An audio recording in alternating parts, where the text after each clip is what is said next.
What's going on, guys? So today I've just received my brand new bass. It's an Ibanez 5-string bass iron label series. It's a limited edition in black flat. The name is, and I'm sorry I'm gonna have to read it out. You know what the sitch is with Ibanez basses, right? It is an Ibanez SRMS625EX-BKF limited edition iron label multi-scale 5-string bass in black flat. If you want to read over the features, I can place them here. Ibanez fingerboard, which apparently is kind of a synthetic material, which I was worried about at first when I read it, because who knows what that sounds like, right? 24 medium frets, Bartolini BH2 pickups, Ibanez Custom Electronics freeband EQ, three-way mid-frequency switch, which allows you to change the mid-frequency between 250Hz, 450Hz, and 700Hz. So the neck wood is a 5-piece maple walnut, the neck joint is a bolt-on, and the controls are a volume, balancer, treble, mid, and bass. It comes with Diodero strings, which I'm a little bit worried about because I never really have a good experience with strings other than Elixir. Let's unbox this thing. I've literally been waiting to unbox this for ages. So let's check it out together and see what we get. So I got this from Anderton's, as you can see. So why did I buy this from Anderton's? It's just because I've had a really good experience with Anderton's in the past. Obviously, like the YouTube channel, been following the YouTube channel for years. Whew. Alright, delivery note.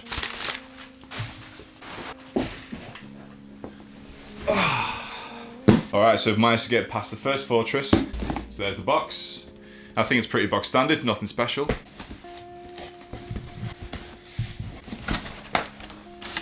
Got all kinds of stuff in here. Whoops. What's this here? Thank you card from Anderton's. Oh, that's cool. It actually tells me who's checked it and what they've actually checked and whether things are passed or not. It's a nice feature, that. Ibanez maintenance manual. Looks pretty generic, to be honest with you. Allen keys for the bass. And the actual bass itself. Making a mess. I tell you, it's not easy, is it? Woo.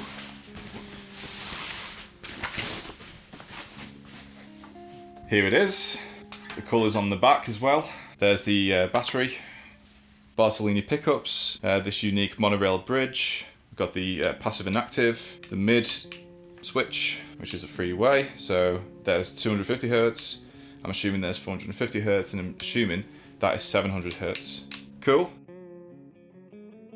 Alright, so I'm back. Sorry guys, I just enjoyed playing this bass so much that I took some time to myself. So this is the brand new bass. I've actually never played a multi-scale before, believe it or not, so this was a bit of a gamble, bit of a pundit, and never tried it before. I always recommend when you buy new equipment to try it out first because you never know if you're going to like it. Took a little bit of a gamble on this one and it's paid off. I absolutely love this thing. I've spent quite a few days now actually playing and trying it out with different styles. And what I want to do is I want to show you the type of tones that I've managed to get out of this bass. So what we're going to do is I'm going to show you how this bass sounds just straight into my audio interface, into Logic, without any other processing. But then what we're actually going to do, we're going to try this bass through a plugin that I recently bought called MAMMOTH by a Polish company called Aurora DSP. MAMMOTH is an awesome bass plugin. So I've got a few settings that I want to show you after I've shown you first how this bass sounds just straight out the bat into my audio interface. So without further ado, let's get stuck into the sounds. And lastly, one final thing before I start playing, guys, be gentle on me. I'm not a bass player, so I'm probably going to be playing this bass like a guitar player, but hopefully that's to be expected, so be nice. So here's how the bass sounds when it's in passive mode. On the neck pickup.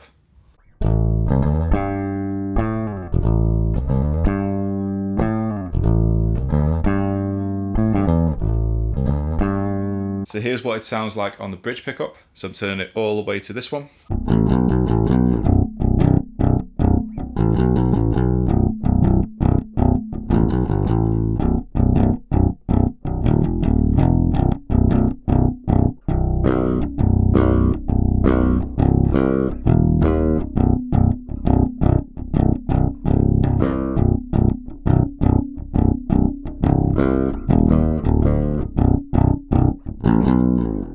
Right, so let's get into some active territory. Let me just pop everything in the middle so you can see how it sounds flat. Let's go in the same order. So I'm going to start with just the middle position.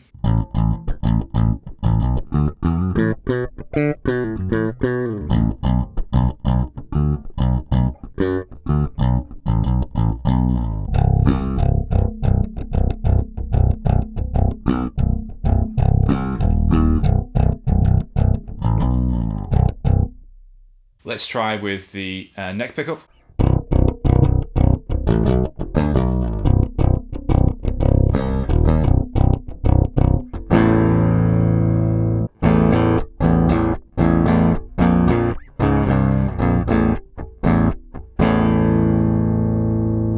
And here is the bridge.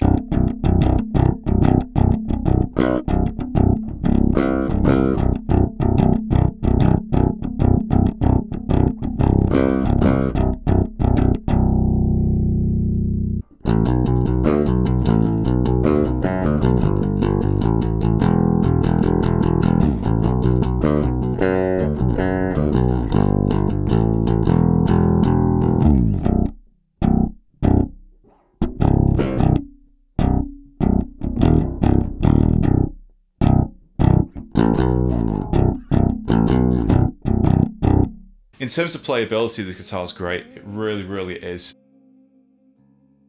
Straight away when I first started playing this bass, the active setting I just kept on the whole time. So I found that I liked the bass all the way over here, kind of facing this way.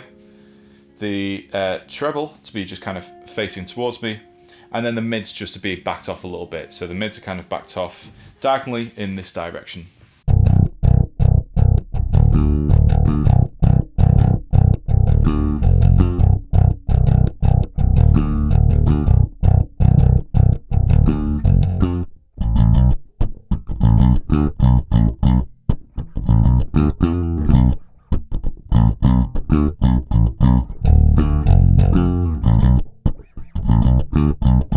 So that is my absolute favourite sound from this bass. I keep my settings exactly the same as I did within the 5 minutes of trying this bass.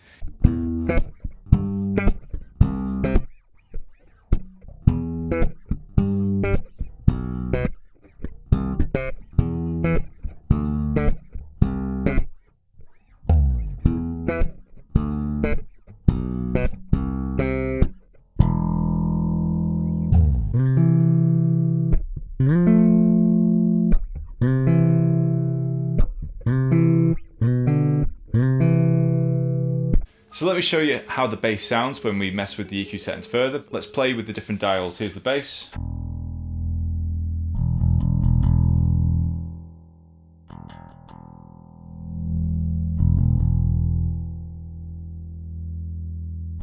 Back to where I normally like it. Mids.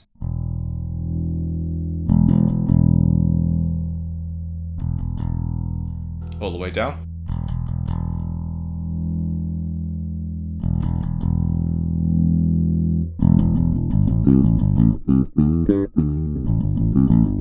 Let's try the treble setting.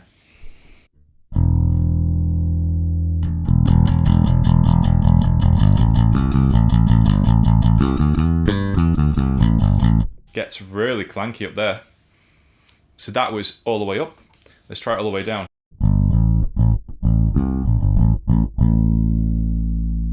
Back in the middle. All the way up.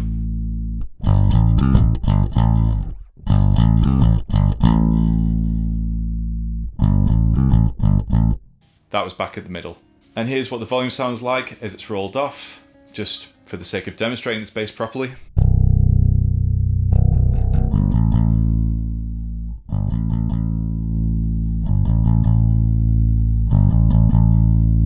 All the way up. Alright, so that was just the bass on its own straight into the audio interface. Let's try this beast now through the plugin MAMMOTH by the company Aurora DSP.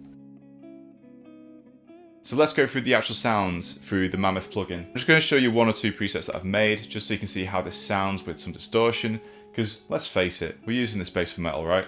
Obviously. So let's see how it sounds with MAMMOTH. This is a preset that I made. Let's check it out.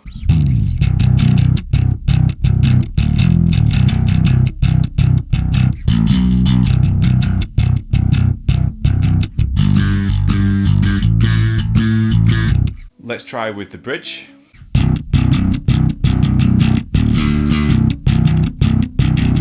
Let's try it with the neck.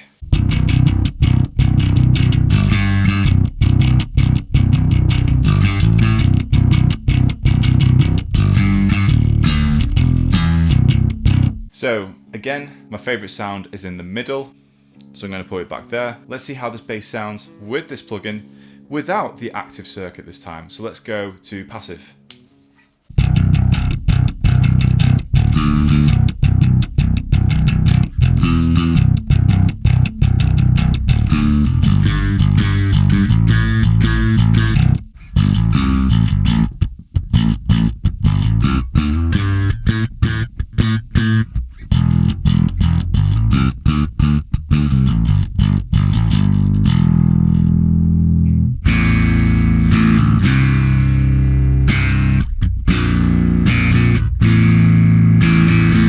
Now, one thing we haven't tried, let's actually try with the different mid settings. So we've had it on 250 Hertz, this mid switch, for the entirety of the review so far.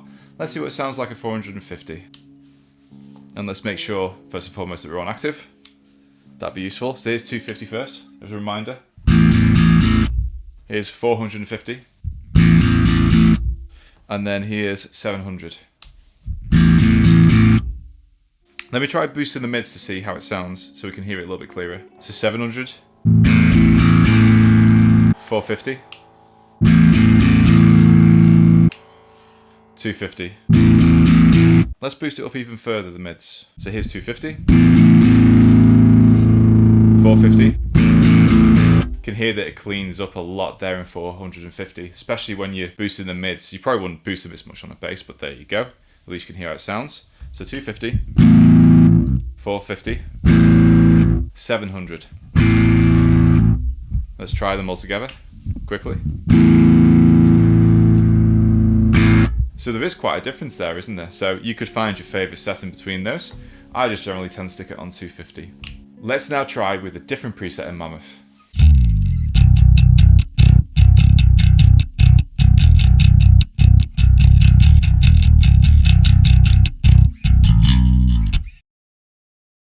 Okay, so what do I think of this bass ultimately? Well, I absolutely love it.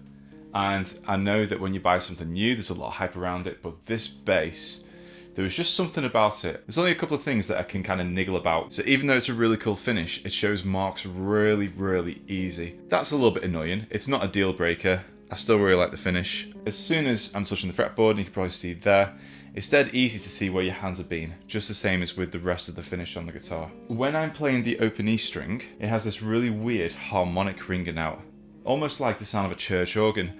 Let me see if I can show you just through the microphone. Let's see if it picks it up. So I'm gonna have to investigate what that is. It's not something I'm particularly worried about because I can always cut it out using an EQ plugin and just finding that particular frequency and ducking it if I wanted to. That weird harmonic might just be coming from here, so I might just need to put a little bit of tape here or even use a Groove Gear fret wrap. That might do the job. And you can only hear that frequency in the actual room itself or through this microphone. And notice when I started editing this video, you don't actually hear it through the pickups. Okay, and there is one last thing that's a little niggly. Inside of the cavity here, where the truss rod adjustment is, it's not completely painted inside, which does look a little bit tacky. And there's actually some air bubbles where they were trying to colour the inside. Again, not a deal breaker. I can live with it. It's one of those things I'd rather not take it back because I really love this bass. I was a little bit worried about getting a bass with Bartolini pickups. I don't know loads about bass guitars, but I know that with Bartolini pickups, there's probably better bass pickups out there, especially for something in this price range. It wasn't a deal breaker about these Bartolini pickups.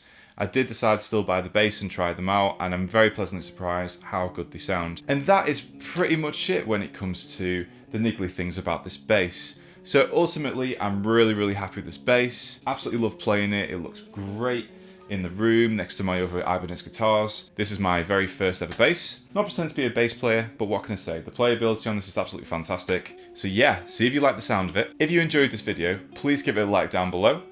And be sure to subscribe if you've not subscribed already. There's going to be plenty more content in the future, so it'd be awesome for you to stick around. Nice one, guys. See you in the next video.